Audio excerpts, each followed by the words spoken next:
Os requirimentos medioambientais están facendo, amigos e amigas, que Europa se dispare un tiro ao pé, así de claro. Porque estamos facendo aquí unhas exixencias medioambientais, estamos puñendo de tantas trabas aos nosos agricultores e gandeiros que vamos a acabar coa agricultura e gandería en Galicia, en España e en Europa. En outro país cualquera, os políticos responsables hubieran montado unha roda de prensa cada un e ido pa súa casa.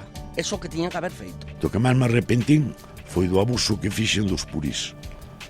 Sabendo xa casi que o que eu facía, pois que non estaba ben feito, da que eu facía nas miñas fincas, casi todo eso, non? Pero que acabei vendo o problema. E o que máis me arrepinto é o que lle estamos deixando aos fillos. Eu teño datos, sei, non? O tema de equinalimia, cáncer de colon, próstata e un montón de cousas raras que é moi superior ao resto de Galicia, o sea, de Galicia a España.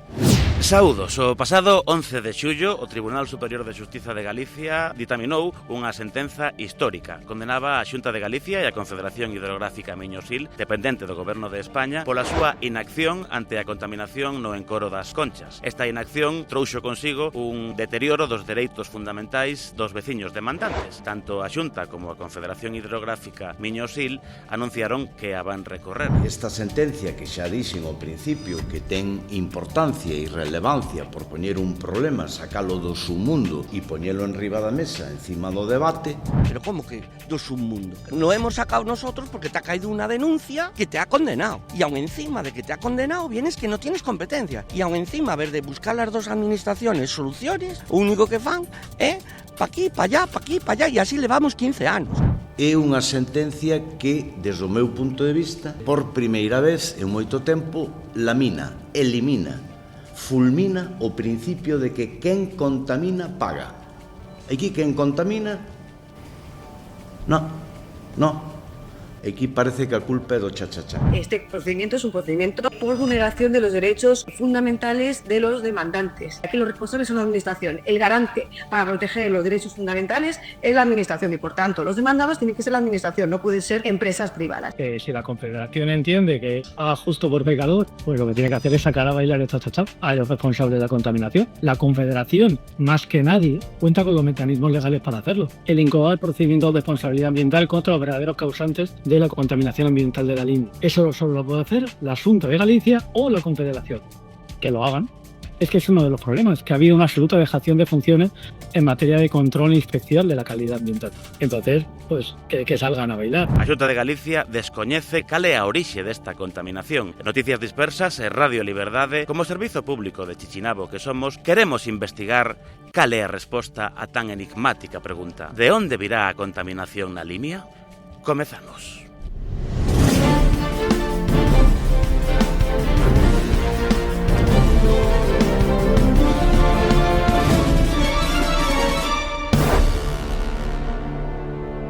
Estou tomando mostras da auga de abastecemento do Concello dos Blancos. Este grifo trae auga de abastecemento. Sabemos que ten unha alta concentración de nitratos porque este aparatiño nos lo está indicando. Neste caso, como podedes ver, agora marca 79 miligramos por litro de nitratos. Supera ampliamente os 50 miligramos de límite máximo para a declaración dunha auga potable. Estamos no pobo do Outeiro. Vimos ver como está a auga desta fonte, situada neste espacio fermoso e maravilloso que podedes ver. E, bueno, calquer paseante que veña por aquí e ve esta auga dirá que oportunidade de beber unha auga fresca. Pero vexo que non hai ningún cartel que poña auga non potable e din aos veciños que non se pode beber porque parece ser que está contaminada. E este aparatiño nos vai dicir se está contaminada ou non. Bueno, non sei se vedes, acaba de marcar 110 miligramos por litro. Unha auténtica barbaridade. Esta fonte seica ten algún problema de contaminación. Informou o Concello como sí, sí, porque fixeron uns análisis, está contaminada porque botan moitas cisternas. Entende? Botan cisternas aí arriba, entón filtranse para baixo e non se pode beber agua, iso é o que sabemos. O problema está nas cisternas, claro. Que botan o xurro... Claro, estropean a auga. Pero onde botan? Nas fincas. E cando chove ou sin chover, non sei, baixa para a auga e dice que estropea. Entón, Tiñan que mirar a primeira a xente, non mirar a auga para beber a xente antes que as outras cousas, ou non? E os xurros eses de que granxas veñen? Saben de onde De veñen? todo alrededor, de todo o concello, por aí. Todos traen cara as fincas, hai fincas, uns traen unhas e outros traen outras. Sabe, non é que é un home solo, son moitos. E nas granxas traballa xente de por aquí ou como funcionan esas granxas? Porque hai granxas grandes e hai outras máis pequenas, non? Sí, de todo. E traballan todos. Entonces, non lle sei máis nada. Eu non lle podo decir máis nada porque non sei. E a auga da villa que lle chega a casa, desa saben se está en condicións? Esta dicen que está ben, pero non sei tampouco. O Concello dos Blancos tería que estar buscando unha alternativa ou unha fonte de auga limpia para os seus veciños. O Concello dos Blancos está advertido. O Concello dos Blancos está advertido pola Confederación e a Consellería de Sanidade de que ten as augas en mal estado e que debe solucionalo, vamos. Fixeron algo ao respecto? De momento non, porque este grifo, por exemplo, está ao público e non ten ningún indicativo da calidad das augas. Despois da sentencia e de todo o ruido mediático que ten habido alrededor da contaminación das augas na Limia, este alcalde parece que ainda non se enterou. Eso son cousas do alcalde, non sei se lle bota eso que ten que botar ou non. Eso non sei. Pero vostedes mercan auga para beber? Para beber si é para cociñar da villa, porque ten por medo eso non fai mal. Hai canto tempo que mercan auga? Moito! Xa habrá para aí 7 ou 8 anos. Dice que están todas as fontes contaminadas, non sei. Eu chamo María, é un veciño de Outeiro. Moitas gracias. De nada. Pois estamos agora mesmo en conexión con Luís Ferreirín, que é responsable da área de Agricultura e Gandeiría de Greenpeace no Estado español. E os datos oficiais aos que tivemos acceso nun informe de Greenpeace precisamente din que entre os anos 2016 e 2019 a contaminación por nitratos aumentou no Estado español un 51,5%. Gran parte desta contaminación, senón toda, débese á gandeiría industrial. Como continúan estes datos? Temos algo máis actualizado? Nosotros pusimos en marcha en el año 2021 lo que hemos denominado la Red Ciudadana de Vigilancia de Nitratos. Vamos recopilando las mediciones que estas personas de forma voluntaria y altruista hacen todo el Estado español. Esas mediciones nos indican que la cosa no va mejor. Eso por un lado. Por otro lado, el Ministerio también ha sacado, en inicio de este año, un nuevo informe, un informe de seguimiento, que tiene que dar cuenta de lo que está ocurriendo en España a la Comisión Europea, y lamentablemente la situación no ha mejorado. Y incluso mencionan que se tiene que poner en marcha medidas complementarias, reforzadas, para que se pueda revertir la situación tan preocupante de la contaminación del agua por nitratos en España. Crees que hai vontade por parte das autoridades do goberno e das comunidades autónomas para solucionar isto? La Comisión Europea viene persiguiendo a España desde hace años, tanto es así que tuvo una sentencia condenatoria el año pasado por no cumplir esta directiva de nitratos. Es una directiva de cumplimiento obligatorio, hay unos objetivos establecidos en esa directiva y todos los Estados miembros los tienen que cumplir. Y España no lo está cumpliendo. Al final no hubo más remedio que llevar a España ante el Tribunal de Justicia de la Unión Europea y precisamente el año pasado el Tribunal dictó una sentencia condenatoria porque no estamos cumpliendo lo que se establece en esa directiva. A raíz de todos estos procedimientos de infracción que se están recibiendo por parte de la Comisión Europea, es cierto que el Estado español pues ha puesto un poco las pilas y ha puesto mucho más atención en esta materia y se está avanzando, pero de una forma muy paulatina, en combatir esta contaminación. Ha sido así a través de la publicación de un nuevo Real Decreto en el año 2022 que rebajaba el umbral de contaminación en las aguas subterráneas. Estamos no Encoro das Conchas, o lugar do delito. Podemos decir o lugar do delito con Pablo e Mercedes. Pablo é o presidente da Asociación de Veciños, Mercedes é unha veciña, ten unha tenda xusto pegada ao Encoro das Conchas. En primeiro lugar, parabéns pola sentenza histórica. Como senta eso de ser pioneiros? Pois é verdade que senta ben. Senta moi ben que por fin, despois de tantos anos de loita, se nos escoite. Se nos escoite, se nos dé a razón e se reconozca o grave problema que levamos sufrindo tantísimos anos. Que significa para o día a día, para a vida dunha persoa, un bloom de cianobacterias? Porque agora mesmo non estamos nese momento, notase un leve cheiro que non é do todo agradable. Como é vivir cun bloom de cianobacterias? É non poderte bañar, non poder disfrutar do teu embalse en primer lugar, non poder abrir as ventanas por os cheiros. Isto ademais está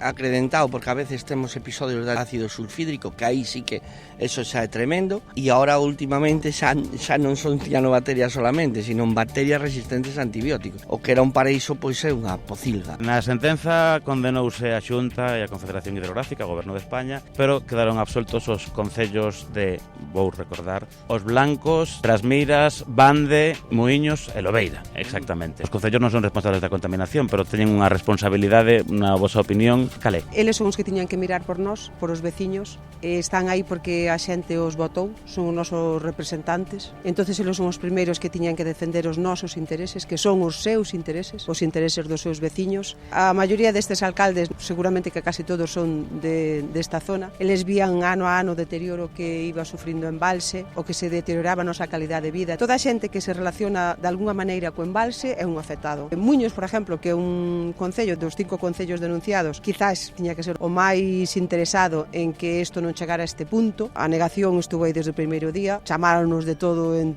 todas as esquinas habidas e por haber, non quixeron nunca reconocer o problema, e agora, pois bueno, isto, pois digamos que nos bate un pouco a todos nas narices, incluído a eles. O embalse empezou a deteriorarse no 2003, pero no 2011 foi horroroso. Isto era chapapote, o que había agua do embalse non era agua, era chapapote literal. Tú botabas unha pedriña e a pedra non se fundía, empezaba glu glu glu glu glu. E a partir dese ano nos, a través da asociación, continuamente mandando notas, mandando requirimentos, e nunca nadie nos fixo caso, sempre miraron para o outro lado. Os intereses políticos e os intereses económicos son os que moven o mundo, desgraciadamente, e neste caso non foi distinto. O sea, miraron sempre para o outro lado, e agora, pois bueno, encontranse que ten unhas instalacións, que a xente non quere vir, que as playas están desiertas, que os bares están vacíos, pero é a consecuencia do que levan facendo todos estes últimos anos, que é nada. 10 concellos, 10, e non 5 como a demanda que fixeron contra nós. Di 10 concellos desde onde nace Limia, que é no concello de Sarreaus, hasta chegar aquí, pois veñen verter, ven como fosas sépticas, ven con outras moitas cousas de parcelas onde botan purís, non só nas parcelas, sino directamente nos canales que dan ao río Limia. Entonces isto había que porlle freno, evidentemente. Eu valoro positivamente que esta xente pois denunciar o tema. Eu veño facendo desde fai moito tempo e como comigo algúns compañeiros máis, non tuvemos moito éxito nas denuncias. Él dice que ha denunciado. ¿Onde ha denunciado? ¿En qué juzgado? ¿Qué escrito ha mandado a Consellería de Sanidad? ¿Qué escrito ha mandado a Consellería de Medio Rural? ¿Cuándo? ¿Dónde? Non ha feito nada. A xente non é tonta, porque ahora isto é un tema de salud pública. Espero que esta demanda sea un antes e un despois e as administracións todas tomemos conciencia do problema, incluídos os concellos, pero sorprendentemente a demanda pois quería meterse cos 3 concellos que somos os sufridores, Bande, Lobeira, Muiños, cando nós sufrimos o impacto lamentable dos vertidos e deixaron pois sin demanda a outros que probablemente, eu non acuso a ninguén, sean os que máis verten. Pero bueno, a vida é así e o politiqueo, perdonai-me a expresión, está presente hasta nestas cousas. Hai outra parte da demanda, que son 5 concellos da Bisbarra, foron exculpados pola audiencia. A súa comunicación pública estes días, non sei se tivestes ocasión de velo, foi cando menos curiosa. O alcalde de Muiños case confundía o motivo por que o seu concello fora denunciado. Decía que eles eran víctimas, que non contaminaban. ¿Estás de acordo con eso? Respecto a la razón por la que se le demanda a los concellos, en realidad hay 2 causas. Los concellos como Muiños, que están cerca del embalse, la razón por la que se les demanda es porque no pone los carteles y no advierte a la población de que existe una contaminación por cianobacterias y por tanto está prohibido el baño. Es competencia del municipio. La razón por la que se demanda a otros concellos que están en la comarca de la Línea, como pueden ser Los Blancos, es por no advertir a la población de que el agua que se está suministrando está contaminada. Han ocurrido circunstancias en las que tenían que haber sido mucho más rápido porque no sabemos cuánto tiempo estuvieron la población consumiendo agua contaminada. O de Lobeira, o noso alcalde.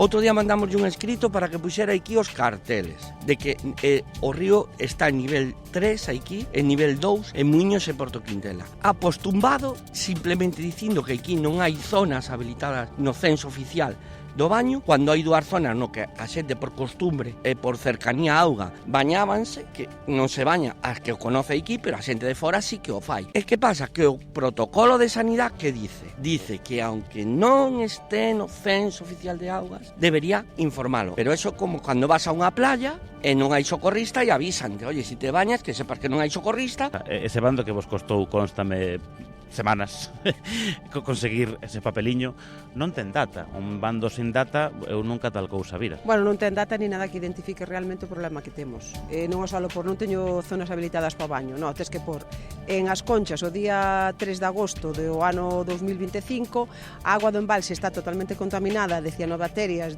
do que queiras pôr, está totalmente prohibido bañarse ou está recomendado non bañarse ou o que queiras pôr, pero tens que explicarlle á xente cual é realmente o problema. Non vale comprar un papelciño que poña non teño zonas habilitadas, non, explícalle, protege a túa xente, son os que te votaron, é os que debes proteger. E a xente que de alguna maneira ven bañarse ou pescar ou simplemente pasear a beira do embalse, a xente ten que saber o que se está arriesgando. Neste sálvese quen poida comunicativo que está sucedendo estas últimas semanas logo da sentencia, a parte dos concellos, posta a segunda parte, os condenados oficiais, a Xunta de Galicia e a Confederación Hidrográfica Miñosil. Como senta que a conselleira de Medio Ambiente diga que uns veciños que querían un sueldiño? O sueldiño non o dixo, non, pero un sueldo. Queredes un sueldo? Bueno, hai declaracións que identifican ao 100% a persona. Neste caso, ela identificase a sí misma. Nós non queremos un sueldo, nós nunca quixemos un sueldo. O que diga eso, supoño que habrá moitas maneiras de intentar capear a situación e de intentar botárvalos fora. Sí que é verdad que na sentencia recóllese que os veciños temos dereito a unha indemnización. O que eles non saben, seguramente, é que os veciños denunciantes, desde o primeiro día falaron cos seus abogados, en ningún momento, ningún veciño vai se quedar absolutamente con nada. Todo o que se algún día, nunha sentencia, se hai unha indemnización, sea cal sea, vai ser para a asociación de veciños, para revertila no pueblo e no embalse. Entonces eso vai se a quedar, bueno, é como outras moitas cousas que dis por disculparte, pero realmente non é botarse as culpas uns aos outros e tú máis, é o dito de sempre, entre todos la mataron e ella sola se murió, pois isto é un pouco así. Si, están no seu dereito de recurrir, claro que están no seu dereito de recurrir. Invirte eses cartos en porlle unha solución ao problema. A conselleira, ilústrate un pouco, infórmate un pouco, non digas tantas sandeces, ao mesmo tempo o único que estás facendo é retratándote mal. Entón, non nos importa realmente que digan que íbamos por diñeiro. A mí non me quitou un solo momento de sono, estou seguro que a Pablo, nin a Ana, nin os restos dos demandantes lles quitou un momento de sono, porque eso non é o noso fin. O noso fin é que en algún momento, o máis pronto que tarde, poidamos ter o que tiñamos antes, que era un embalse limpio, un sitio magnífico para bañarte, para disfrutar, para vivir no teu pueblo sin ter que pensar, Dios mío, vivo nunha alcantarilla, Dios mío, ven a xente a tua tienda e di, jo, que cheiro tendes aquí, jo, como podes vivir aquí. Pois eso é o que queremos. No se ha condenado a cualquiera ni por cualquier cosa en este procedimiento, es decir, se ha responsabilizado del resultado de una contaminación ambiental intolerable, incompatible con el derecho a la salud, con el derecho a la vida, con el derecho al bienestar familiar y al derecho al medio ambiente adecuado de la ciudadanía de Las Conchas y en general de todos los residentes de la comarca de la Limi, de la cuenca de la Limi, que es un problema que abarca a las dos comarcas, a Limia e Baixa Limia.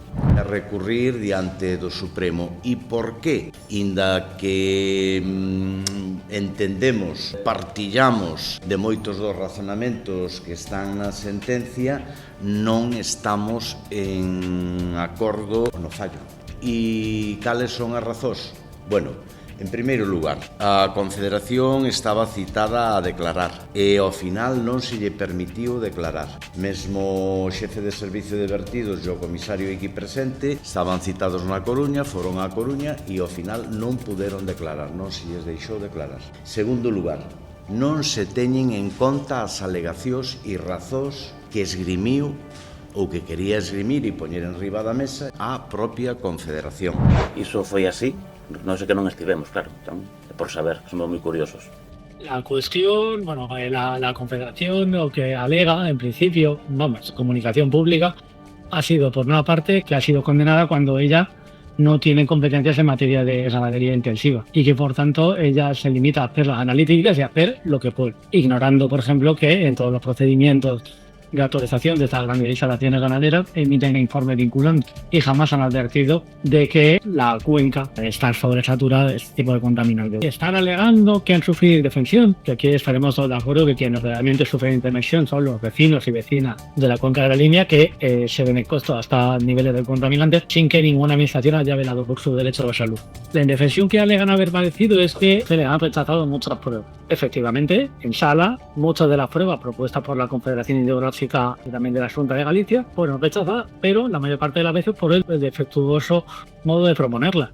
Se ha propuesto como perito al comisario de aguas de la Confederación, al número 2 de la Confederación. Está claro que una persona con ese cargo no puede ejercer de perito, porque no es un técnico experto independiente. Más dependiente lo puede ser si es el número 2 de la Confederación. Otro lado se puede decir de la Junta, que protesta y lamenta que se le hayan denegado la práctica de informe propuesto cuando eran informes sujetos por directores generales. Presenta usted expertos de los cuales se pueda predicar que tienen objetividad e imparcialidad, porque desde luego no se puede presuponer que pueda ser objetivo aquella autoridad que en caso de que haya sentencia estimatoria, como ha sido el caso, se va a ver obligada a implementar medidas para solucionar la problemática ambiental y social que se está denunciando. En terceiro lugar, non se teñen en conta para nada as competencias deste organismo. Otras medidas que se están poniendo en marcha por algunas confederaciones hidrográficas para poder luchar contra esta contaminación, no es el caso del Miño-Sil, es el caso de la Confederación Hidrográfica del Ebro, la Confederación Hidrográfica del Segura, han puesto una medida que se ha considerado incluso la medida estrella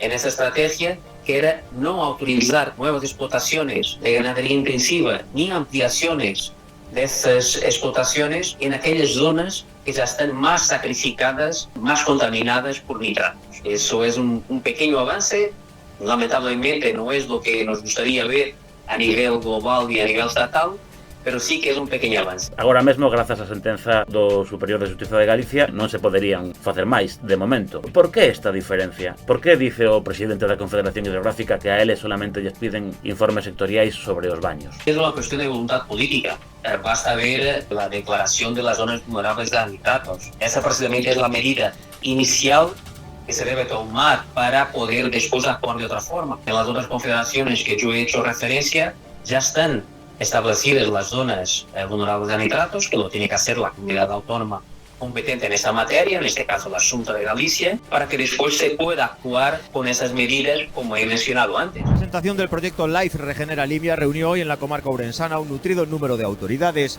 Esta iniciativa del Ministerio de Agricultura, realizada a través de la Confederación Hidrográfica Miño-Sil, tiene como principal objetivo la aplicación de técnicas innovadoras que reduzcan la presencia de purines de origen agroganadero en las masas de agua de la comarca de Alimia.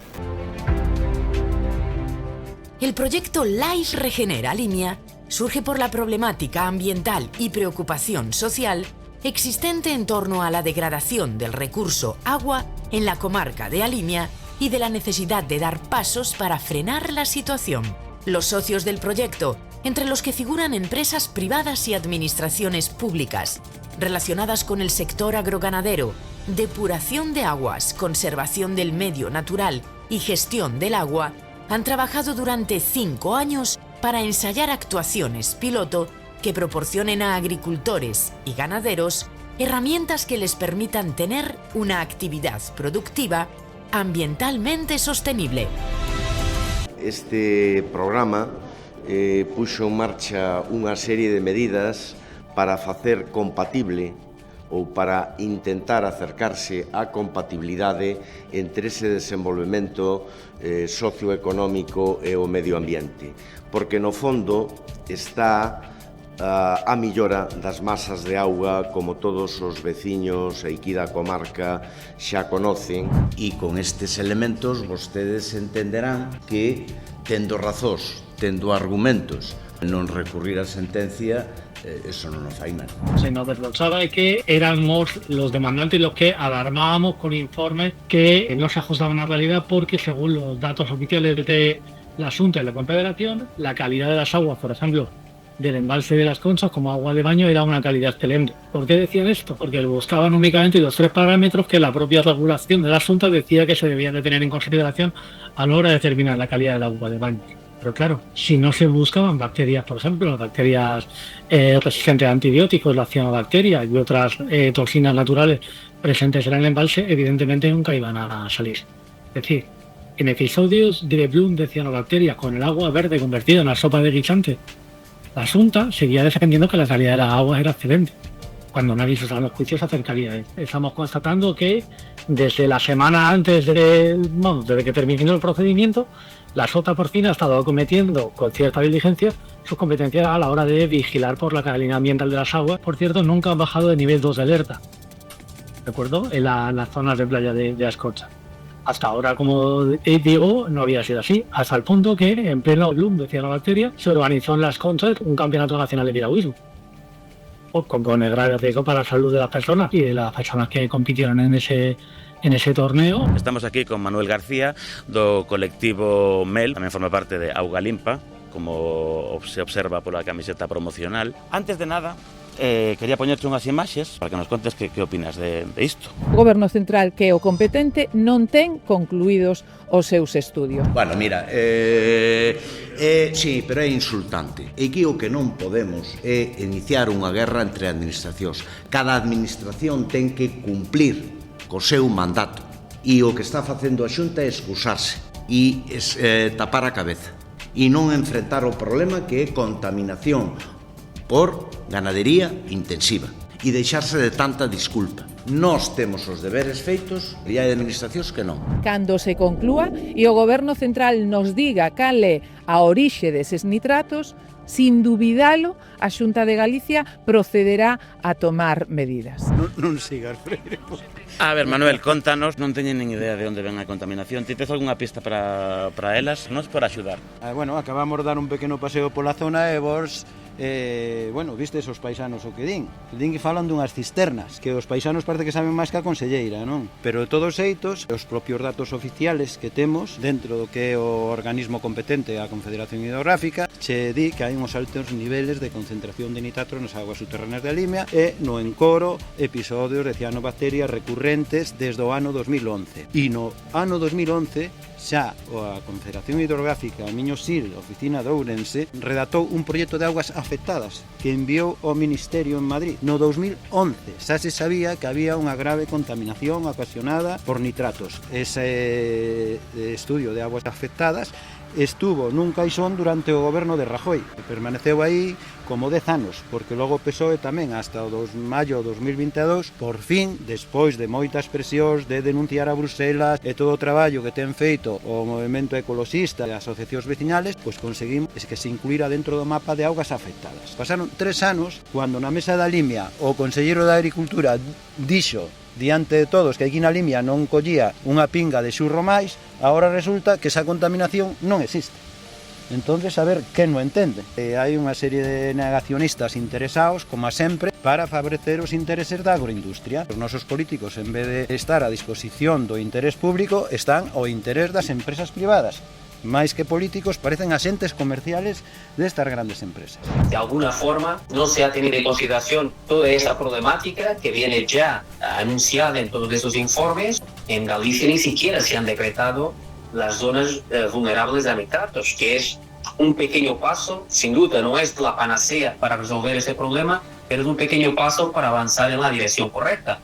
Y estamos así desde que se ha puesto en marcha esta directiva, o sea, que é realmente lamentable. É preciso ter en conta as peculiaridades de cada comunidade antes de fixar os criterios para declarar zonas vulnerables por nitratos. Non ten sentido culpabilizar a actividade agrogandeira. Si queren encerellar como discutir, que o levan discutindo durante moito tempo, que si es de origen animal de 4 patas ou de 2 piernas, oiga, os datos están aí. Si queremos facernos trampas ao solitario, si queremos engañarnos, si queremos transformar isto nun enfrentamento entre administracións en vez de centrarse en solucionar o problema que se chama contaminación, cada un seguro que encontra 20 argumentos. Ora, demostrables, como estamos demostrando nós, das nosas competencias, están executadas, os deberes feitos. Estamos aquí con Serafín González, presidente da Sociedade Galega de Historia Natural, perito no xuizo contra a Xunta de Galicia e a Confederación Hidrográfica Miño Sil. Antes de empezar, quería poñerche unhas declaracións e logo me contas que te parece. Claramente, os gandeiros e agricultores son os sostén e os principales coidadores do territorio. Estamos no de sempre. Todo un exceso é malo. E o purín usouse en exceso, pois sí que é verdad. Porque non era só o abonar, tamén era cando momentos, hasta o mellor lle pedías de favor a un veciño que cho deixase botar nas fincardil, para desfacer tidil. Se enterrou todo na terra durante moitos anos. Nós, se algún día tiñamos que enterrar os animales na propia explotación da granxa, chegaba un momento que xa non había onde meter. Donde cavaba se había porcos mortos. Non existía unha recollida de cadáveres. Todos iba ao chao. E tamén garantes da soberanía alimentaria do país. Iso non é certo, posto que xa desde hai moitos anos, ao redor do 80-85% dos piensos que se utilizan na alimentación desas granxas son de importación. Entón non é certo que este contribuindo á soberanía alimentaria.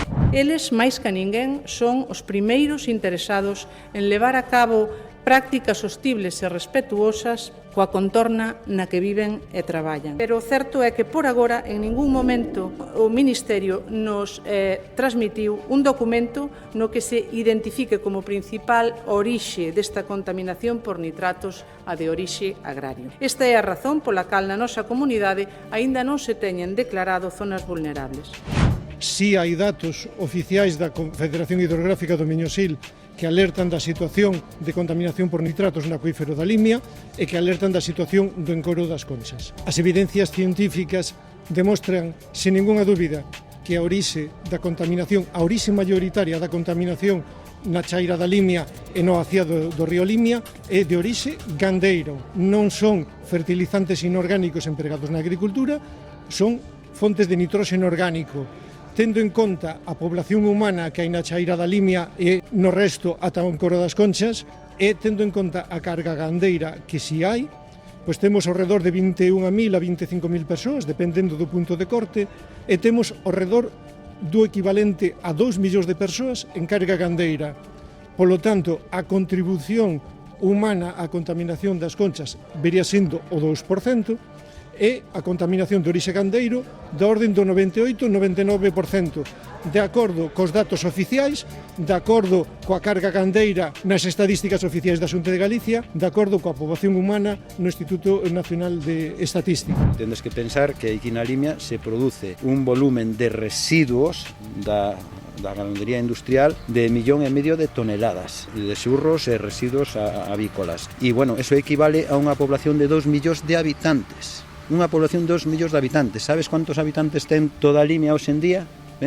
Non chega aos 20.000. Cuando nos anos 60, 70, 80, cando non había esta ganadería industrial, había casi 50.000 habitantes. O que non pode decirse é que os residuos urbanos, que non hai xente para cagar ni para mexer na Limia, unha sola granxa destas, unha mega granxa destas, tenche 20-30.000 porcos. Con respecto ao concepto macrogranxa, eu non utilicei o término porque é máis propio de outras latitudes. Na Limia o que se dá é unha sobredimensión, unha gran cantidade de granxas, sin entrar a calificar si son macro ou medias, pero si hai algúns datos e vamos, co número concreto nós non somos o organismo competente, e que hai que ter en conta unha cousa: a licencia de construción de unha granxa e a licencia de actividade non a dá a Confederación. Entonces nós non temos un número exacto. En derecho, utilizando muchas expresiones, bueno, ya sabéis, latinas y demás, muchas de ellas muy arcaicas, desde el primero de carrera se nos machaca la cabeza con la expresión de pelar por los derechos con la diligencia de un buen padre de familia. Precisamente lo que hace el TSJ es condenar a la Xunta y a la Confederación porque no ha actuado con esa diligencia respecto de todos los habitantes de Alimia. Porque un padre de familia no permite que sus hijos e hijas beban agua contaminada. La diligencia de un buen padre de familia en el deber de garantía de los derechos fundamentales exige que se tomen todas las medidas. Y no basta con que se acojan a que yo es que cumplo con mis normas. No. Saben, porque era perfectamente conocido, que en las Conchas en particular y en la Limia en general se soportaban unos niveles de contaminación ambiental elevadísimos por una exagerada carga ganadera. Y hasta que no ha estallado en su cara esa sentencia, cuando llevamos 15 años de Blues, que es la manifestación más espectacular de un problema de contaminación, no se han tomado medidas. Pero valéndonos de números oficiales, eu lles podo decir que na comarca da Limia hai máis de 5 millóns de cabezas de aves, hai en torno a 200.000 cabezas de porcino. Para que tengas una idea, Diego, solo para ver la dimensión del problema, yo estuve mirando los datos antes de nuestra charla, he visto que entre 2013 y 2023, que fue cuando en Galicia se alcanzó el récord de número de cerdos, se incrementó el número de cerdos en un 52%. Se pasó de más o menos de 1 millón de cerdos en el año 2013 a 1.600.000 en el año 2023. Realmente esto es inconcebible. Cuando ya sabemos del problema que tenemos, no podemos seguir incrementando la carga ganadera porque sabemos que estos animales generan muchos excrementos y estos excrementos terminan en los campos y cada vez más, lamentablemente, se están convirtiendo en auténticos vertederos para esta industria. No son realmente ya abonos para la agricultura, sino es una forma de deshacerse de esos residuos de ese modelo de ganadería industrial y al final pues eso está incrementando la presión sobre el medio, la presión sobre las aguas y todo lo que está relacionado con esto. Y barajamos un número aproximado de más de 300 granxas. E estamos falando de 400 km cuadrados. Para abrir unha granxa, a nós o que se nos pide é un sectorial sobre os baños, non sobre os vertidos de purins, que son competencia de medio rural. O volumen de xurros de porcino que non sabe a empresa que ten as granxas realmente, non? Que empresa? Porque, bueno, parece ser que ni tan siquiera a propia consellería sabe os porcos que hai na Limia, por cousas que teño escoitado, non? Cando Coren construiu o Centro Medioambiental da Limia, fixo moita propaganda dicindo que nesa planta se iban a tratar 100.000 toneladas de xurro porcino das 600.000 toneladas que se estaban producindo naquil momento, no 2007, pero é que do 2007 hasta hoxe a cabaña porcida ten aumentado moitísimo. E logo estaban os millóns de polos, que a consecuencia eran todas aquelas monteneiras de esterco de gallinacia que podíamos ver repartidos por toda a chaira da Limia. Todo eso se solucionou enseguida cando a Confederación meteu unhas cuantas multas por ter esas montoneiras sin estar suficientemente tapados e aillados para as escorrentías e para as infiltracións. Hai gandeiros que o fan ben, gandeiros que o fan mal e outros que o fan regular. Entón, hai que actuar e o que está claro é que hai unha carga gandeira amplamente excesiva para a superficie agraria útil disponible. Nun principio, as granxas eran de, bueno, pequeno tamaño, entre comiña, a mellor había 500 porcos, 1000 porcos como moito, 300 porcos. A superficie agraria que había, entón, asumía perfectamente eses residuos como fertilizantes sin ningún tipo de problema. Cuando as granxas empezan a aumentar de tamaño, como por exemplo o complexo industrial que se montou na Antela a finales dos anos 90, e aquelo empezou a adquirir outra dimensión. O traballo das granxas foi cambiando, que se foi automatizando todo máis. Menos mão de obra e máis automático todo. Por exemplo, antes de alimentar un cebadero levábase 2 horas ou máis o tarde. Agora é chegar, darlle o botón e xa comen todos. Según se iban reducindo os beneficios, había que producir máis. Entón, qual é? Ampliacións. Ampliación, ampliar e ampliar. Nos empezamos con 80 porcas, acabamos con 370. É que con 80 porcas vivíamos ben naquelas épocas, moi ben. Hoxe unha explotación de cerdar máis, menos de 500 máis, non é viable. Estas grandes industrias, que la única cosa que pretenden es incrementar su beneficio económico. ¿Cómo lo consiguen? Pues con un modelo que se basa en 3 pilares. Producir mucho, producir lo más rápido posible y de la forma más barata posible. Y eso tiene las repercusiones que tiene, está generando una cantidad ingente de dinero, que es ya una parte importante del PIB de España, y por lo tanto vemos cuando hay una pequeña amenaza a esta industria, incluso el presidente del gobierno se va a China a hablar con el ministro de Agricultura, se van a hablar con China para que non pongan en cuestión nuestra industria. E claro, prodúcese moito máis purín, máis porcos, pero moito máis purín, eso está claro. A Sociedade Galega de Historia Natural leva 17 anos avisando mediante alegacións e informes ás distintas administracións. Agora chegados a este punto parece que nin a Xunta nin a Confederación Hidrográfica saben que pasaba isto, é unha especie de sálvese quen poida comunicativo. Nós non podemos, o día de hoxe non temos arma legal para evitar máis granxas, máis carga gandeira. Nós poderíamos ter armas xustamente legales para evitar eso se tivésemos ou se estivese declarada zona vulnerable. A través deste decreto determinamos o procedimento de designación desas zonas vulnerables, no que se require contar con ese estudo necesario de presións que está pendente de elaborar por parte do Goberno Central. Para levar a cabo esta declaración é imprescindible acreditar que a contaminación sexa producida por fontes agrarias dun xeito significativo. Facelo de outra maneira, tal e como xa se ten pronunciado a Xustiza Europea en algunha ocasión sería perxudicar innecesariamente a un sector tan relevante para Galicia como é o sector agrogandeiro.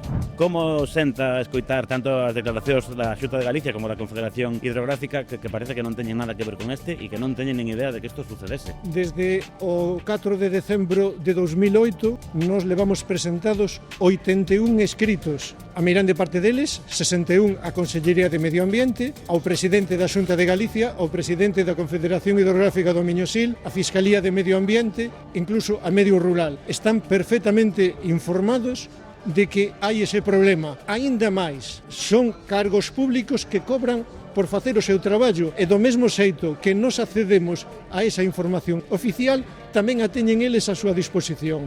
Basta xa de mirar para outro lado e basta xa de decir que non sabemos de onde ven o problema. A orixe do problema está meridianamente clara. Podemos seguir mareando a perdiz ou podemos empezar a resolver o problema dende xa.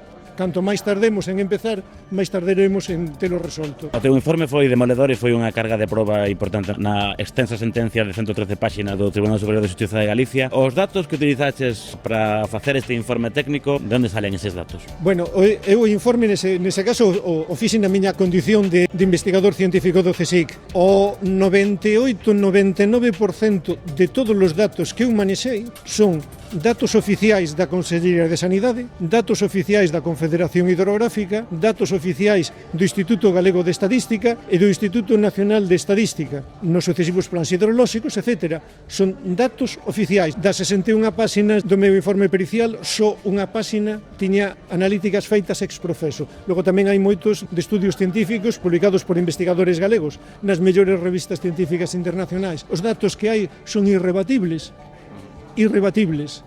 E o que hai que facer é asumilo dunha vez e empezar a resolver o problema.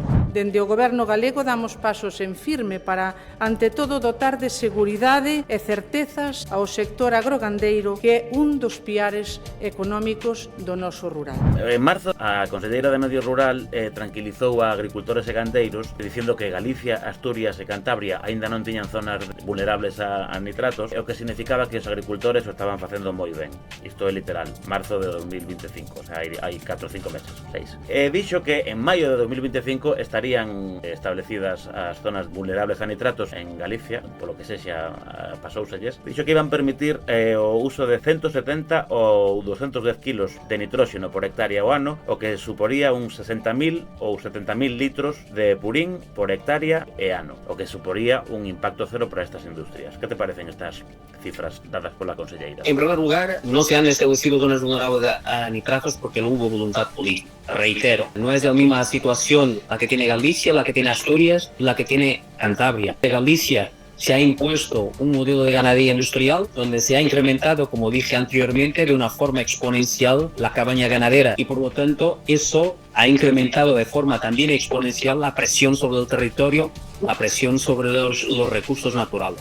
Ya para no pensar en todo lo que se necesita para que estos animales se alimenten, que eso es otro impacto fundamental. Y aquí estamos hablando de agua, pero también están las emisiones de gases de efecto invernadero que genera esta industria. Los datos que tanto existen de la Confederación Hidrográfica como de los informes del Ministerio muestran que ya había contaminación del agua por nitratos en determinadas zonas de Galicia y que por lo tanto ese es precisamente el primer paso para que se pongan en marcha las zonas vulnerables de nitratos. Lamentablemente es una medida que se pone en marcha cuando ya está el problema, una vez más, pero es como está determinado en la legislación y en este caso ya había en Galicia y por lo tanto desde hace muchos años muchos colectivos de Galicia lo vienen exigiendo que se pongan en marcha estas medidas. Que la consellera diga que no se han puesto porque no hay problemas es totalmente falso. Sí que hay problemas identificados no solo por datos oficiales, sino incluso también por los datos que nosotros desde Greenpeace junto con estos colectivos hemos identificado. Datos había y por lo tanto se podían haber puesto en marcha estas medidas. Respecto a la información que ella da del uso máximo de nitrógeno, eso es lo que está establecido en la legislación y por lo tanto ella lo que se ha acogido es eso, ¿no? Cuando una zona no es vulnerable a nitratos, no está declarada vulnerable a nitratos, se pueden utilizar hasta 210 kilos por hectárea y cuando se determina que es vulnerable a nitratos se pueden aportar hasta 170 kilogramos por hectárea.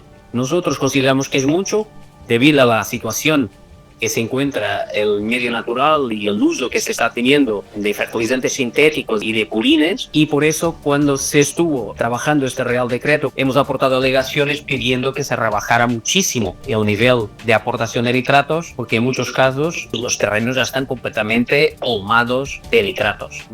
Pues la verdad es que tampoco hay mucha diferencia entre una zona vulnerable a una zona no vulnerable. En ese aspecto no hay mucha diferencia, por eso yo decía antes que no son la panacea. Cuando se declara una zona vulnerable a nitratos ya no es solo esa aportación de que estamos hablando, sino se tiene que poner en marcha muchas otras medidas. Tiene que haber un código de buenas prácticas para que los agricultores y ganaderos utilicen de forma adecuada y razonable todos estos insumos, y una serie de otras cosas que al final ayudan a que se intente no empeorar la situación. Por eso nosotros siempre decimos que las zonas vulnerables no son la panacea. Tanto es así que incluso en informes oficiales se reconoce que llevamos una serie de años con esta declaración de zonas vulnerables a nitratos, y por ejemplo Cataluña, que ha sido pionera en el desarrollo de la ganadería industrial, lamentablemente la primera a identificar que tenía cerca del 60% de sus acuíferos contaminados por nitratos debido precisamente a esta actividad ganadera tan intensiva, han puesto en marcha muchas medidas y en sus informes reconocen que declarar las zonas vulnerables a nitratos no ha sido suficiente para frenar el problema, y sobre todo, que es lo que a nosotros nos preocupa, revertir. Interesa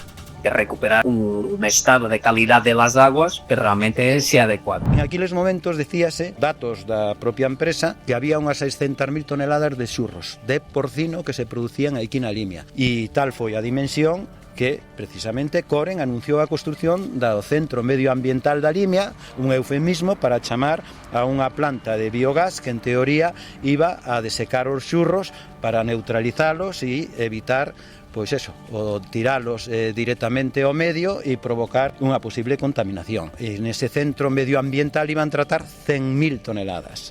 Ao final, eso foi un conto chino, no 2014 frenaron a actividade, pero é que o número de granxas, a cantidad de porcos seguía aumentando hasta hoxe. Ise é o problema, que o volumen de xurros que pode haber hoxe de porcino igual ronda 1 millón de toneladas, pero é que non hai superficie, e ademais co tempo os labregos deronse conta de que o xurro de porco non é nada bo para a agricultura. Entonces os pataqueiros non utilizan xurro de porco para fertilizar. Os que cultivan trigo botan o xusto. E entonces os únicos que utilizaban os xurros en plan masivo eran os granxeiros que tiñan parcelas asociadas á granxa, incluso desde a administración se lle chegou a chamar parcelas de sacrificio. Ali ciscaban unha e outra vez repetidamente. Quero dicir que o volumen é tal que é imposible ser asumido por a actividade agrícola da Limia. E por eso agora están utilizando os montes para ciscar. E vemos que hai empresas de transportes de xurros con enormes cisternas, suben os montes e aproveitando a excusa da ganadería extensiva están inundando de xurros toda a provincia, diríamos, porque chegan hasta o Rodicio, hasta a Albergaría, bueno, é realmente un desastre. Nin a Guardia Civil, nin Medio Ambiente, nin as Confederación Hidrográfica teñen feito nada para parar a estes transportes de xurros que ciscan ilegalmente por todas partes. É que nunca aquí, e nunca, en política, na política gallega, se fixo unha inversión como é debido para solucionar este problema. Nunca, porque na Limia tiña que haber unha planta desas de facer biogar e facer o que queiran, pero para estas cousas, porque vive moitísima xente hoxe aquí na Limia deso, moitísima. Aquí durante 7 anos houve unha planta que facían biogás e que se pechou e que logo anunciaron que se volverá a abrir. Vamos a ver, iso é como dicir que eres pai e non ter fillo, non? Iso pode ser, pero tes que ter pai, vale? Non sei, iso foi unha cousa que abriu, cerrou, volveu a abrir, non sei agora como está. Sei que cada parte era carísimo para o granxeiro o transporte do purín, porque o facían camións. Para min, por exemplo, na miña explotación era inviable económicamente o gasto ise do transporte do purín. Entonces, claro, si fixemos o que eu son o primeiro que o fixen. Eu en eso no da empresa esa xa nunca tuven con ela, non sei nin se era todo de Coren, se non era de Coren, se como era, porque de feito non sei, creo que nunca mandei ningún purín ali á planta, non sei como iba o sistema, eu sei o que costaba o levar ali o purín. Do demais, sei que funcionou moi pouco, e do demais non podo opinar do que non sei, porque ainda hoxe non sei se está aberta e se volve a estar cerrada. Eu sei que botou anos cerrada, estaba ali un guardia de seguridade cando estaba e nada máis de aí da planta. En esta norma tamén incluímos o desenvolvemento de programas de actuación para previr e reducir a contaminación, baseados na información científica disponible, así como a elaboración de códigos de boas prácticas agrarias de obrigado cumprimento nas zonas vulnerables. É un proxecto de goberno, no que participan activamente outros departamentos. De feito, no marco deste decreto, prevemos a posta en marcha dun plan autonómico de xestión integral dos excedentes das dexeccións agrarias gandeiras, co obxectivo de reducir a contaminación por nitratos ao tempo que asegura a continuidade da actividade gandeira nas zonas vulnerables. Con este plan tamén fomentaremos a economía circular.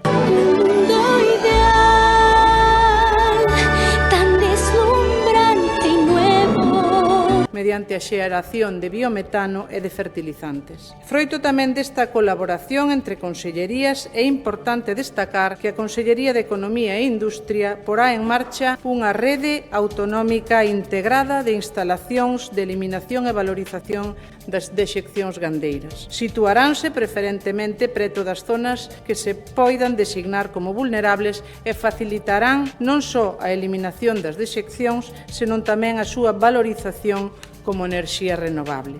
Unha das medidas, ou basicamente a única medida feita máis ou menos pública pola Consellería de Medio Rural, que sería o aproveitamento das dexeccións agrarias para fabricar biogás. Propónse unha medida como milagrosa, algo que xa se fixo durante anos e que se deixara de facer. Que opinas sobre isto? Sin duda, se está planteando este boom del biogás como es casi una patada hacia adelante. No queremos ir a la raíz del problema, el modelo de ganadería industrial y el modelo de agricultura industrial.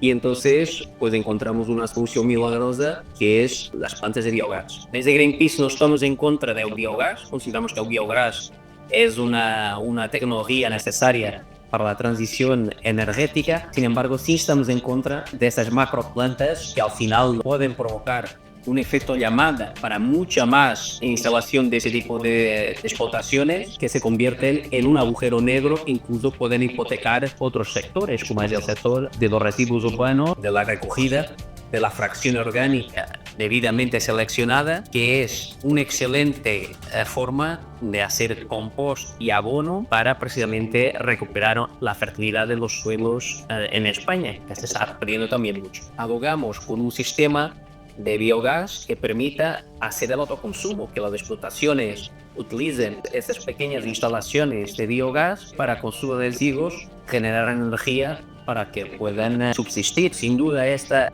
apuesta como solución mágica para todos los problemas de la contaminación generada por la ganadería industrial es un planteamiento un poco ilusorio y que no va a dar lugar a una solución definitiva, que se puede convertir en un pozo negro sin fondo de residuos de todos los tipos que hemos visto en otros casos en España, que al final se hace una macroplanta de biogás y se acaba metiendo toda la fracción orgánica de toda la comunidad autónoma, se mete los residuos ganaderos, se mete los residuos de mataderos y se mete todo lo que sea orgánico para que esa planta funcione, porque al final necesita alimento.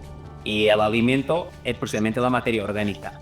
Además, por los residuos ganaderos hay un problema grave. Las plantas de biogás no pueden funcionar con residuos que son muy líquidos. En el caso de los cerdos, estamos hablando de un residuo, los purines, que tienen una cantidad de agua muy importante.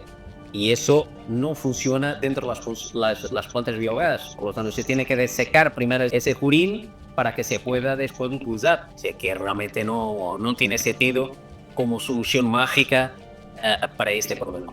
Eu penso que non vai ser unha solución e ademais eso que nos parece injusto totalmente que con diñeiro público se vaya a financiar novamente a este tipo de produción intensiva que tanto daño causa, porque hai que pensar a auga da Limia lle regalaron este patrimonio tan valioso a cambio de nada. Aparte de ser unha das industrias máis subvencionadas, acaban contaminando todo e agora pagamos para que descontaminen estas empresas, que me parece surrealista, non? Entón eu penso que estas empresas xa dunha vez teñen que asumir os costes de produción, e se teñen que vender o polo a 4 euros ao kilo, que o vendan en vez de a 3, pero teñen que asumir os costes de produción como calquer industria, e a depuración dos residuos que producen ten que ser obrigatorio, e hai unha normativa que así o di, pero estas empresas para que produzcan barato, pois non lle exigen. É unha pena dicilo, pero vas ali a planta de oncología en Ourense, e onde máis xente hai é de aquí. No Concello de Sandiar, onde eu sou nativo, o médico que estuvo ahora anteriormente, que era tamén bastante xoven, moi boa persona, asustouse de tanto cáncer que tiñamos. Colon, de todo, que máis se viera colon, que é un montón mínimo, unha irmá miña operada o colon, un fillo meu operado o colon, bueno, un desastre. Colon, próstata, todo, é unha exageración a cantidad. Eso constame a min porque un amigo meu que ainda chegou a ser esta directora da residencia e que fixos un estudio na Limia e nunca se publicou ese anuncio, ese estudio que se fixo, e dícese porque era alarmante o tema, e xa hai moitos anos desto que se fixo. Nunca se publicou. Hai unha parte que non está estudiada adecuadamente, ou polo menos non de maneira pública, que non están feitos informes epidemiolóxicos, xa non só na zona das Conchas, sino tamén na zona da Limia, na que a auga de consumo está afectada, e a saber canto tempo estivo a poboación consumíndoa. Sí, esto es lo que se conoce como la prueba diabólica en el proceso, y era que se nos reprochaba que hablábamos de afección a la salud cuando no había ningún estudio epidemiológico que acreditara una mayor incidencia del cáncer en la cuenca de la Limia que respecto a otras zonas de Galicia o del territorio nacional. Claro, no existían estudios epidemiológicos porque quien los tiene que emprender, que es la única autoridad competente para hacerlo, porque es quien dispone de los datos médicos de la ciudadanía, es el servicio de salud. Evidentemente, nosotros, con los datos que teníamos a nuestra disposición, accesibles públicamente, no estábamos en condiciones de realizar un estudio del tipo. Que no existan estudios epidemiológicos permite descartar que hay una mayor incidencia de cáncer. Pues como bien ha referido Diego, en la zona el Vox Populi no es así.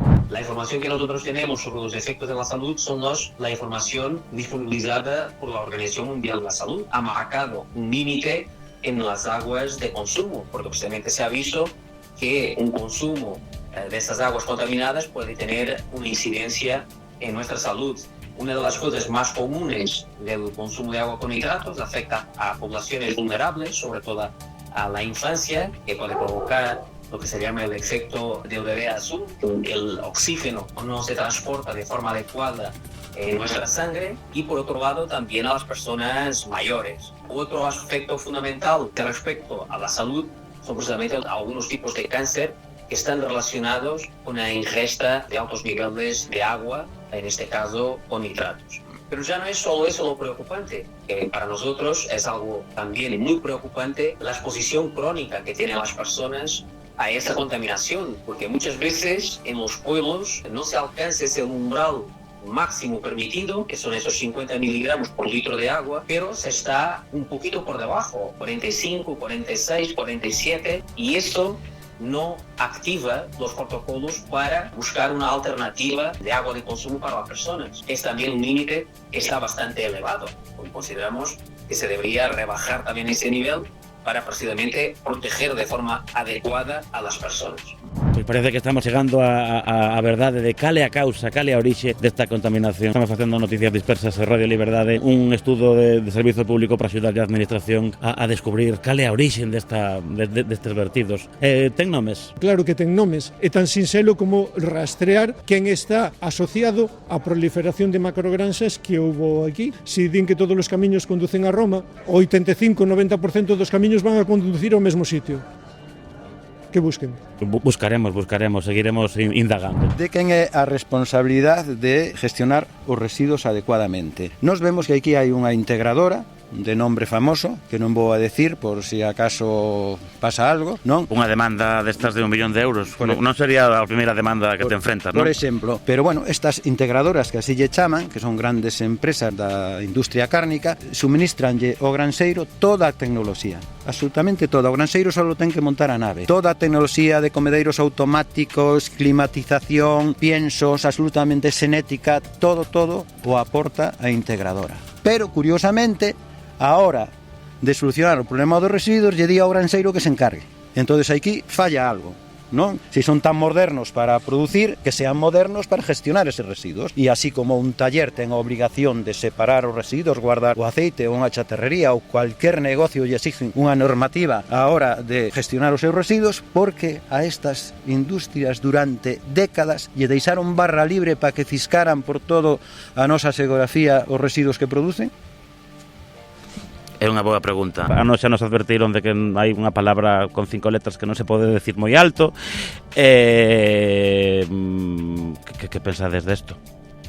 Pois que esa palabra de 5 letras, as administracións as que lle compete vigilar a esa palabra de 5 letras, pois que se poñan as pilas. Xa que non se as puxeron antes, para están condenados, pois que se as poñan. E se realmente esas 5 letras son os responsables, pois bueno, a responsabilidade que caia sobre eles, pois que fagan o que nos fixemos. Eu denuncio a ti porque tú non buscaches a raíz do meu problema, eu teño un problema gordísimo e tú non me buscaches, nin me defendiches, nin procuraches que isto non sucedera, pois ahora tú buscas, e sabes que a raíz está aí, pois tú busca denuncios, busca o que teñas que buscar, e checa hasta onde te faga falta. Es tan fácil como eso. En la consideración de la Junta no solamente pueden buscar la causa de la contaminación a los responsables de la contaminación y sancionar y realizar todas las actuaciones que sean necesarias para evitar esa contaminación, sino que deben hacerlo. Y ese es el problema, que no han hecho lo que tenían que hacer. Entonces, si el presidente de la Confederación considera que existe un causante de la contaminación, debe, no es que pueda, es que debe buscarlo y a realizar todas las actuaciones que sean necesarias para obligarle a que deje de contaminar. A empresa. Claro, por esta cantidad de... Que empresa? Core. Core. Bueno, as granxas que hai ali, que nós non temos os datos porque non somos competentes, nós o que sabemos é que as empresas, as granxas están a nombre de ciudadanos e de veciños da zona. Na propia sentencia se fala que esas empresas teñen un vínculo con Coren, que nós non sabemos ese dato, non o temos, pero na propia sentencia, e me remito a ela, se fala desa relación, pero aí o deixo porque nós os datos de gandería e da agricultura nós non somos responsables e non nos levamos directamente. Tuve en granxas de porcos que ainda as teño, que hoxe non están funcionando. Un dos socios fundadores da cooperativa B de Porcino, que é o de Porcarmais. Depois ainda estuve alquiladas a Coren, quedei moi contento con eles, ese aspecto, todo moi ben. Se teñes relación con a cooperativa, que tipo de relación de negocios teñades? Eu era un socio máis, que como todo o mundo, en ganancias en pérdidas nas cooperativas, e así, como cooperativa, para min, que foi casi un orgullo. Nos intentamos falar con Coren para este programa, non nos contestaron, que sodes todos granxeiros individuais, pero dependíades única exclusivamente desa empresa. Sí, estamos con Coren, única exclusivamente. Eu con Coren, os porcos iban a Frigolouro, a Matadero, que tamén era noso, era de Coren, éramos socios todo unido. Non había ningún tipo de relación con ninguna outra... Non, solo era con Coren, todo era o círculo cerrado, todo un Coren. O señor Franqueiro Abello, pois, tuvo un mérito no que fixo naquelas épocas, porque estábamos naquelo de vir cos porcos a feira, todo aquelo, e o mundo ao final non iba por aí, porque a xente ten que comer, hai moito.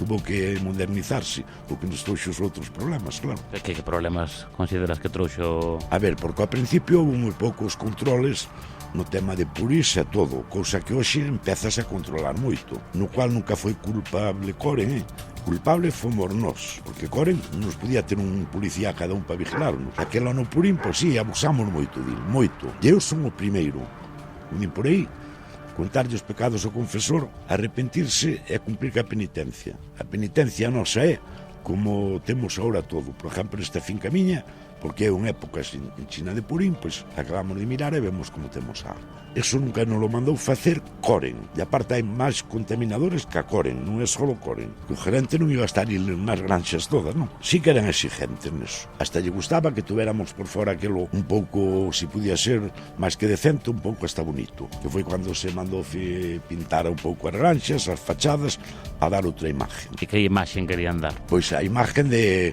oye, que non é, dicir, unha cuadra de porcos, senón que é unha explotación porcina. Era moi exigente con nos temas ises, hasta nos residuos das cousas de medicamentos, en todo. Que depois non lo facíamos normal. Bueno, por o que foi en Coren, nunca, nada, ni podíamos, claro, darlle de comer cousas que non foran controladas pola cooperativa, a que non houbera problemas dises. E le levaban o tema todo de vacunación, levaban todo a rajatabla. A ver, o protocolo que tiñamos nós era, por exemplo, no tema da alimentación, e no tema de animales que se metían, que tiña que ser todo controlado pola cooperativa, de entrega de ganado e todo. O tema dos puris, pois a verdad, que nunca tivemos eso firmado nos contratos. Tiñamos, sí, o pienso tiña que ser de Coren, a recollida de Coren, os medicamentos tiñan que ser exclusivamente os que daba o veterinario de Coren. No do Purín, pois nunca se tratou o tema iso así por escrito. Ao menos eu non o vin. De todos modos, ti dis que Coren controlaba todo o proceso escrupulosamente, que marcaba unhas normas, sí. Pero supoño que do resto do proceso estaría vigilante. A ver, do produto, pero do residuo parece que non estaba moi vigilante, non? Home, pois non, o sea, non levaban iles, tiñamos, eu que non dicían iles, procurar non botalo cerca das casas dos pueblos, polos olores, e por esas cousas. Imos falar de culpables. Bueno, ainda que non esteamos nun púlpito, nin isto sexa unha misa, nin sexamos un tribunal. A industria cárnica, hai unha palabra que xa sabes que aquí non se pode dicir, é o nome dunha empresa. Tampouco vamos a decirte que nos digas quen é o responsable directo, si é que existe, máis que nada porque queremos evitarte denuncias, que xa te veches unha ti dunha gran industria cárnica e tampouco é necesidade de meterte máis jaleos. Pero que poder ten a industria cárnica xa non só nos medios de comunicación, porque aquí na prensa galega podemos ver artículos disfrazados de información patrocinados directamente por unha empresa cárnica moi famosa aquí en Ourense. Que poder ten este tipo de industrias sobre a política para que fagan tan difícil que se tomen medidas? Lamentablemente tiene un poder tremendo. En España la industria cárnica ya es el cuarto poder económico. Nos estamos convirtiendo en la granja del mundo, exportando una gran parte de aquello que estamos produciendo en España. Al final estamos produciendo no solo para el consumo interno, que es muy elevado y se debería reducir también, y eso genera mucho dinero y provoca que esta industria tenga un poder muy grande sobre todo lo que se está ocurriendo en España, y que las administraciones, aquí hay varios responsables, ¿no? O antes decías que hablemos de responsables. Por un lado están las administraciones porque han sido permisivas y han visto que este modelo se estaba aumentando de forma exponencial, desmesurada, descontrolada, y no han puesto las medidas necesarias, por lo menos para controlarlo. Y en segundo lugar están precisamente estas grandes industrias, que la única cosa que pretenden es incrementar su beneficio económico. Cando se podería resolver este problema sendo optimistas? Canto tempo se podería tardar en revertir esta situación? A contaminación dun acuífero é relativamente fácil de producir, contaminación por nitratos, pero é moi difícil de reverter, porque eses nitratos están máis alá de onde chegan as raíces das plantas. Entón, a solución é tempo, que deixe de haber un exceso, unha sobredosis de nitróxeno. Xa hai máis de 10 anos que a chaira da Limia e a Bacía do Limia era das zonas de toda España que teñían un maior excedente de nitróxeno. Excedente é o que lle sobra as colleitas e que vai ao medio, pois hai que empezar a reducir esa carga gandeira e a reducir eso. É difícil de resolver polas experiencias que se están vendo noutros puntos de España. Mesmo se agora se resolvera o problema da carga gandeira, se empezaran a facer as cousas ben, probablemente non hai indicios de que se resolva antes do ano 2040 ou arredor. Lo que se pide aquí es altura de miras y que realmente se consiga avanzar en un modelo que sea sostenible tanto económicamente, socialmente, pero también ambientalmente, que en este caso es lo que siempre se ha dejado de lado. Nosotros desde Greenpeace y muchos otros colectivos estamos pidiendo y lo que acaba de determinar, por ejemplo, el Tribunal Superior, que es no conceder más autorizaciones. Es el primer paso para frenar el problema. No conceder autorizaciones a nuevas instalaciones ni ampliaciones de las existentes para frenar el problema. ¿Cuál es el segundo paso? Bajo nuestro punto de vista, reducir la cabaña ganadera. Tenemos que reducir la cabaña ganadera a unos niveles que el territorio sea capaz de soportar aquello que se está generando, porque si no, de otra forma, es imposible revertir el problema. Y el tercer paso, y fundamental para nosotros, sería una transformación del modelo agroganadero hacia un modelo realmente sostenible. Por ejemplo, hemos presentado muy recientemente un informe que hemos llamado Revolución Alimentaria, donde mostramos que esa transición hacia un modelo alimentario sostenible, que se basa, por ejemplo, en la eliminación de la ganadería intensiva y la apuesta decidida por la ganadería extensiva dentro de unos límites que los territorios puedan soportar, pues tendría beneficios muy grandes. Permitiría reducir un 57% la contaminación de nitratos de aquí al año 2050, permitiría duplicar el empleo asociado a la ganadería y permitiría reducir un 80% las emisiones de gases de efecto invernadero del sector ganadero. Los beneficios son realmente múltiples y no apostar por este modelo es casi, yo diría, un poco suicida.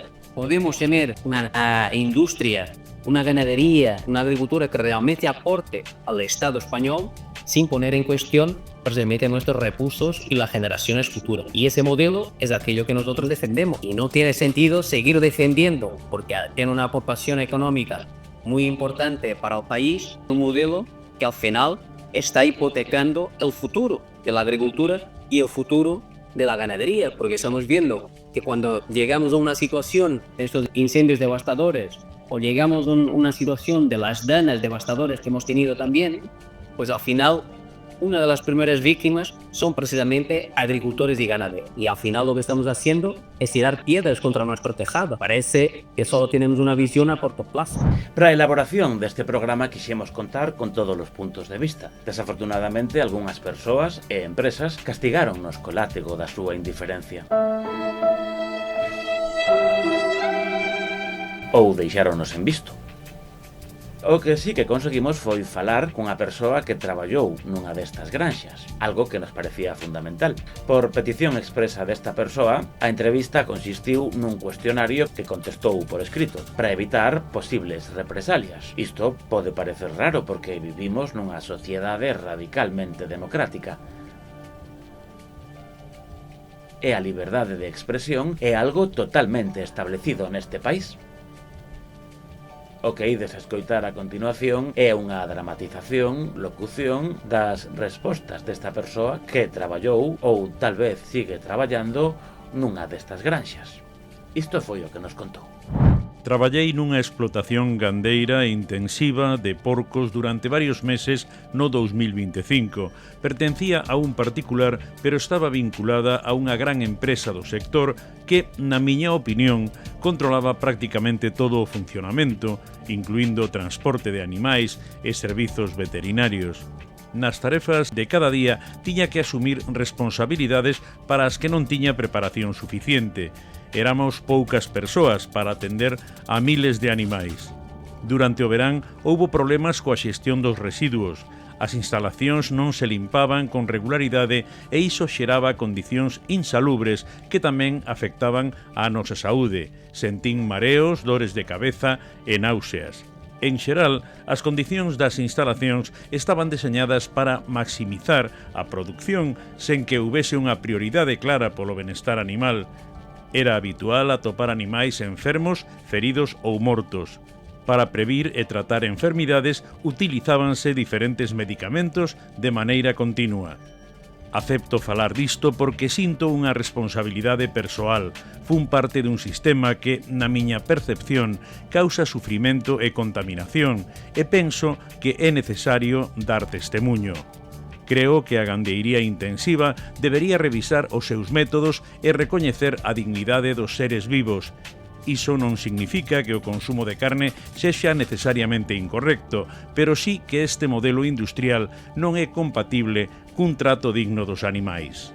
Noticias Dispersas e Radio Liberdade agradecen sinceramente que nos acompañásedes nesta viaxe que nos levou por distintos puntos da provincia de Ourense durante meses. Parece que os puntos de vista recollidos lévannos a unha posible resposta, aínda que en Noticias Dispersas e Radio Liberdade non somos en absoluto condescendentes, así que deixaremos que tiredes as vosas propias conclusións.